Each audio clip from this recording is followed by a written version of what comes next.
So, is Putin evil? That's basically the main question that we should look into today, as I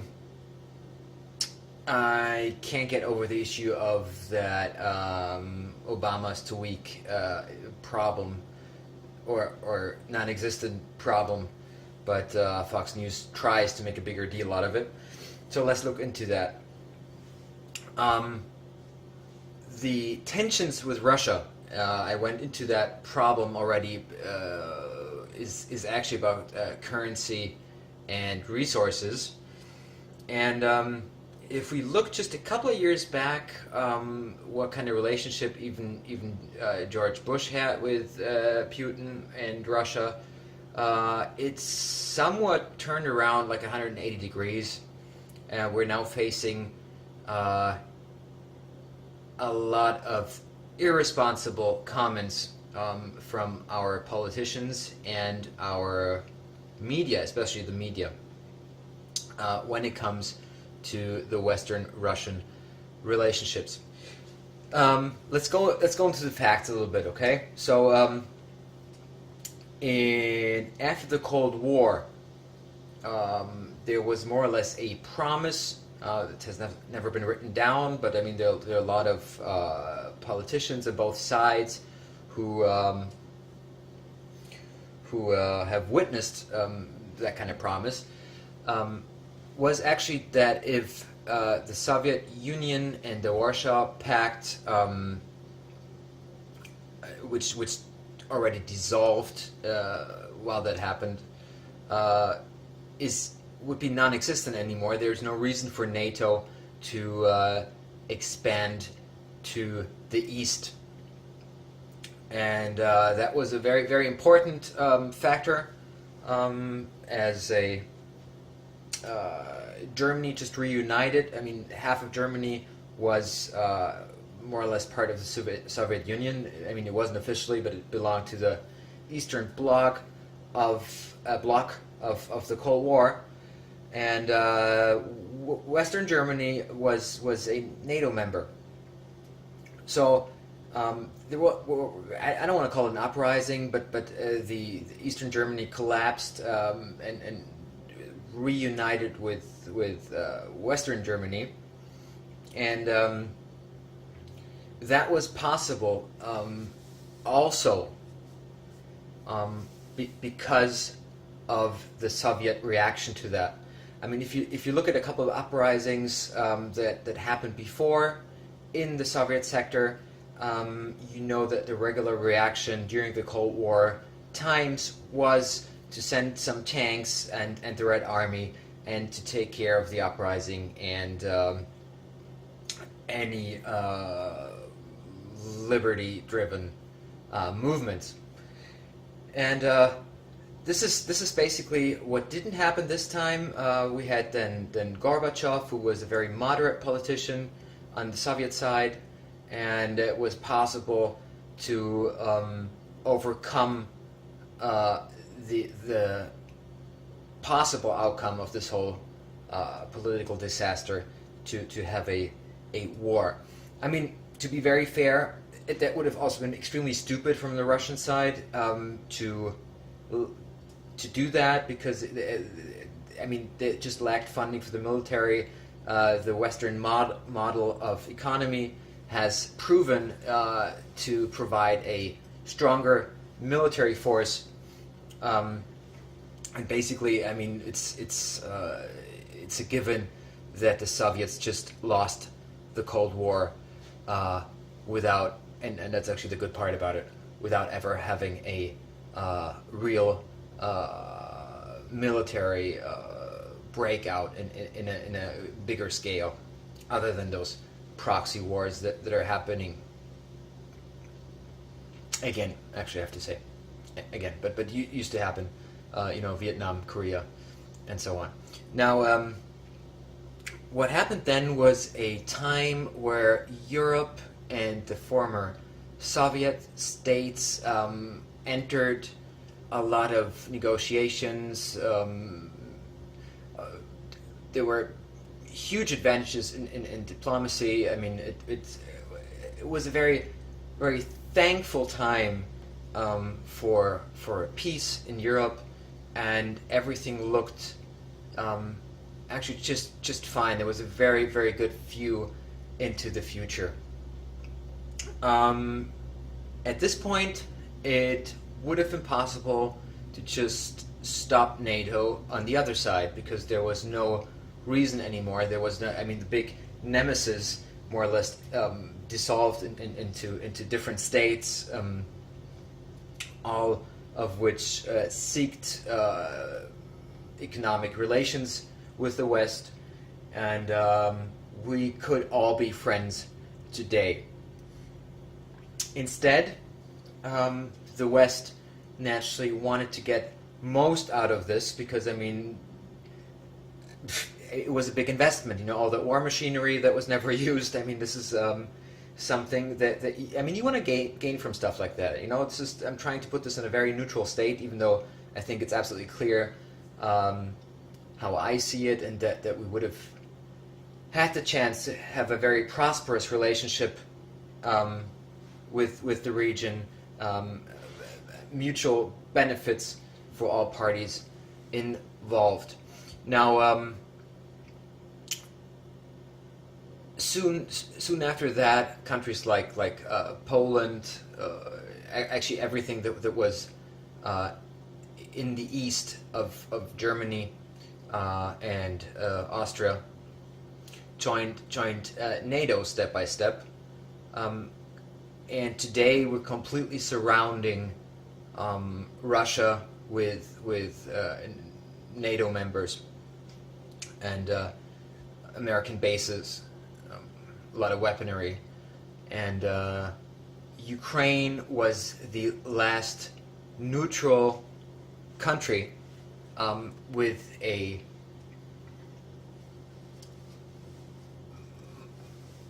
democracy that was very young, and also with a constitution that would prohibit to take a side. So not joining any Eastern pacts, and not joining pacts like the NATO. Even though the population in Ukraine, due to a Russian station, by the way, one of the only bases that Russia has outside of Russian borders, compared to the over 150 bases only the United States has outside of its borders, and a bigger population group in the eastern part of Ukraine, due to settlements that were formed in Soviet times, was Russian. So there are a lot of Russians in the Ukraine, a lot of Russian culture, Russian media. It's now outlawed, but it's a different story. So it was a very pro-Russian system, even though it was not officially connected. There have been some economic problems, and it was a very important transit point to get Russian gas, mainly gas, into Europe for a profit, naturally. So, since that was a neutral country, Russia also chose to have its most important pipelines into Europe going through Ukraine. And I mean, Gazprom, the biggest supplier of Europe when it comes to gas, I mean, most of its gas through the pipelines in the Ukraine. Now, what happened then was, due to economic problems, a part of the population in Ukraine had the feeling that it would be beneficial to join the European Union, while a different part said that would conflict because of the contracts that will be part of a membership with the European Union would not only be economical, but also a military agreement which would collide with the ideals of the Constitution. There was a big other part of the population that opposed to that idea. So, in order for the West to make it possible to enter or to have Ukraine adapted into the European Union and therefore into the Western system, a regime change was necessary. It is official, but not recognized, or it is recognized actually, but it's just nobody talks about this, that there was direct American funding of forces or movements in the Maidan to actually impeach the democratic elected president of Ukraine, and there were a couple of clashes. And if you look at the videos, I mean, there was just a lot of stuff going on Twitter, YouTube. I mean, you can see people just using their cell phone for one of the best purposes, and just witnessed for us all to see what exactly happened. And the way it was reported in the West on Fox News and so on is just not the way it seems to be when you look at those videos, and you can grab videos from various sides with various political opinions, comments, and so on. There's one thing they all have in common: you will not see the Ukrainian police or the Ukrainian National Guard using force on the protesters. But that is the story that's been told to us, basically, that it was a suppression, and that the protesters were basically suppressed by a force, military-like force. It's just not what happened. And if you look at all the videos, you will also see that actually it's very amazing how little resistance there was from the state, and this could have all been solved in a very normal manner. Obviously, enough people were unhappy. There could be new elections, there could be an impeachment, and a new government. That's not what happened, though. What happened was that there were shots fired to this day from unknown shooters. We have no idea who they were. We know that the bullets and rifles being used were not part of the regular equipment of forces within the Ukraine. So it's I'm going to be careful about this, and I'm going to say a privately funded interest group that obviously shot at both the police forces and the protesters. Now, this is a very odd story, and if you listen to a lot of theories about that, you can't make up your mind what really happened. There's a very convincing version that we're talking about CIA-funded assassins. There's actually another version that speaks about Russian or Kremlin-funded assassins, even though that if that version is true, it would have been to the great disadvantage for Russia. So I highly doubt that. But we simply don't know. We simply don't know. And what we know is that the political system completely collapsed. There's a new government now with an extremely difficult position on a lot of things. We're talking about people that, by the way, to this day we finance, that run around with swastika. They're open Nazis, extremely right, hating Russians. It's not allowed to have any pro-Russian television shows anymore. all the Russian radio stations and television stations were forbidden. Censorship was introduced. It's a very radical, very extreme outcome of all of this, and this is what we now accept as the official Ukrainian government.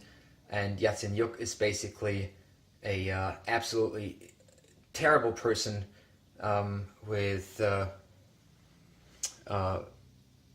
lot of connections to people we tend to think have other interests than liberating people. To be very careful about this. Okay, so the eastern part was so offended by what happened, and then losing the basically what they find is the Ukrainian soul and the new Ukrainian democracy, and being partly or actually majorly Russian in that area, they decided to separate from the Ukraine, from the government, which ultimately led to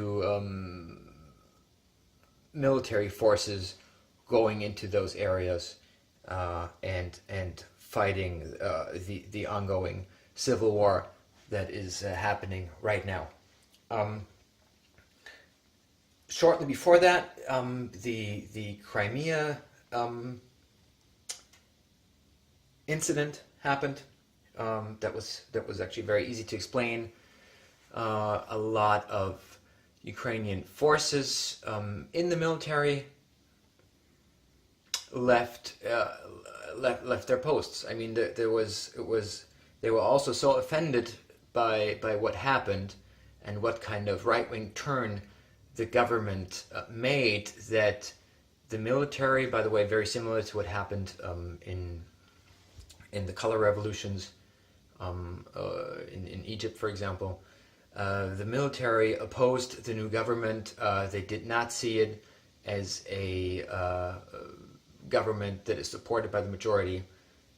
They did not see it as a government that respects the country's constitution. They found the whole process of forming the government unconstitutional, and they decided not or to leave their duty and joined the interest group that made it possible for the Crimea to vote on whether or not they want to stay part of the Ukraine or want to be part of Russia.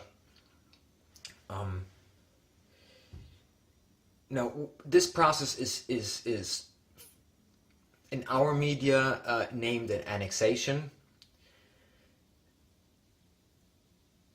That is very difficult to decide whether that was an annexation or not. We have no proof of any involvement of Russian intelligence being involved in that process. It is possible.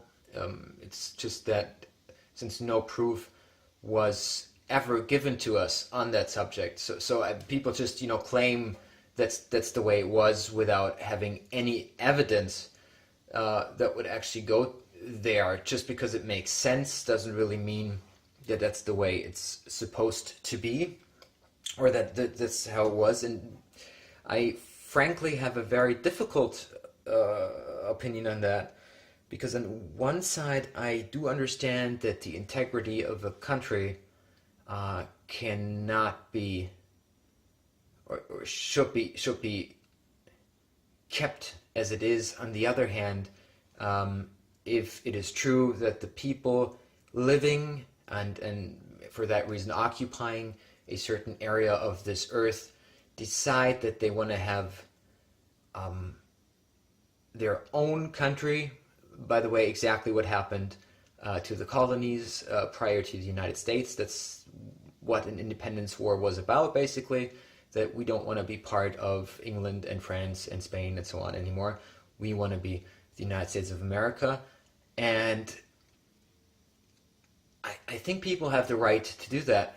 I think just because you're born with a certain citizenship, just because you're born into a system that tells you where you belong, does not mean that you have to accept that, and at a certain point it is legitimate to leave the system you live in, and decide that we're gonna make our own thing, basically. It's not exactly what they did. I mean, they openly said they want to join Russia. The Eastern, I mean, that was accepted. I mean, there was just no action taken. I mean, other than, oh, Putin took Crimea. Other than that, nothing really happened. On the eastern part, however, where people formed their own country, so Russia, that was an issue that the West just didn't wanna see, and it ended in the problem that there's a civil war now going on in the Ukraine. The new government of the Ukraine, the official government, by the way, is heavily sponsored by ExxonMobil and others. Fracking is introduced there by Western countries. It's basically the same if you look at Iraq or basically all the countries that have problems, and then we go in there to liberate and help democracy and all the crap that is given to us on our news channels, that you see that our companies are profiting from those kind of actions on a bigger scale, and have access to assets and resources that they haven't had prior to interventions, to have it formulated very neutrally. Now, that it's naturally very hard to explain to the public why all of this is Putin's fault.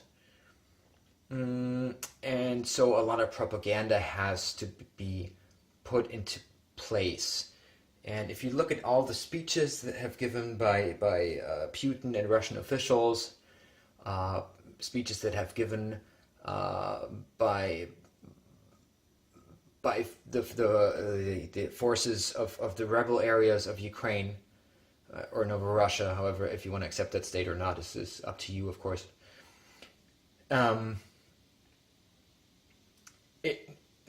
Nothing seems to seek aggression in any form.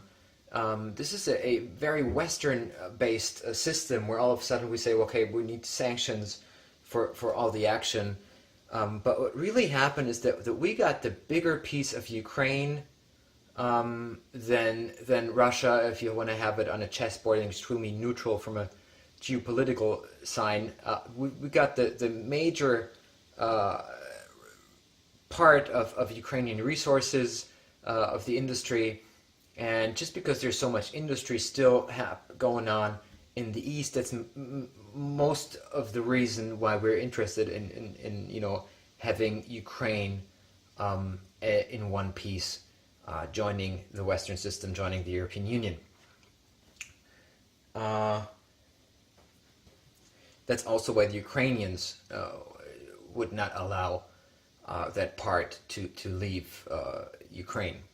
It's just like you probably heard of a theory that in the American Civil War, since all of the rich goods, the assets, all the cotton and so on was in the South. That's why the North, or the Federation, didn't want a separation, and that is certainly also an aspect.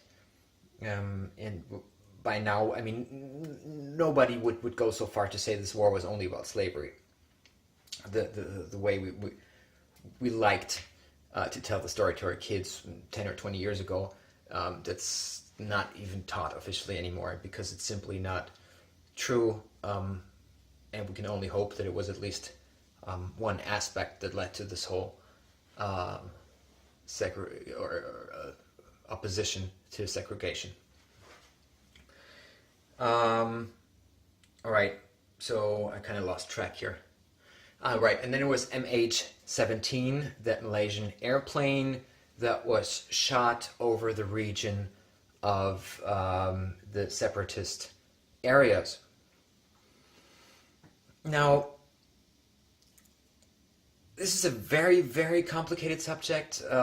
We, to this day, like to tell that story as one of a Russian aggression, and there were ground-to-air missiles, and all that kind of stuff. The official report, which by the way took over a year to investigate, clearly states without leaving a doubt that the planes were not being brought down by missiles from the ground, but were shot down on the same level, so by fighter jets, basically. We also know that there have been Ukrainian jets in that area at the given time. We also know that it was a very unusual flight route that the plane was directed to. It seems to be very obvious that the plane was shot down by Ukrainian forces in a false flag operation that was targeted at making the separatists the bad guys for propaganda reasons, or it was shot down by mistake, but still by Ukrainian forces. That's basically the two most logical explanations for what happened with that airplane. Now, why am I telling you all of this? There's simply no such thing as a Russian aggression. There's geopolitical interest of Russia, and Putin is a very good player compared to the assets and power he has in that region, which is relatively small and not slightly as big and dangerous as our media wants us to believe. And Europe understands this way more than the American populace. And it will lead to probably the destruction of our Western allied, or basically the NATO force. Most European countries, and I'm talking about the people, not the governments, most European countries are very pro-Russian on this whole issue, oppose any aggression towards Russia. And if you listen to what people, I mean, it doesn't matter. Even Obama, I mean, I know he's considered as so weak and so on, but even if you listen to him, he talks about Putin and Russia in a form that the other side would never dare to speak about the United States or its elected officials. And you can see that very well in when Putin visited the UN.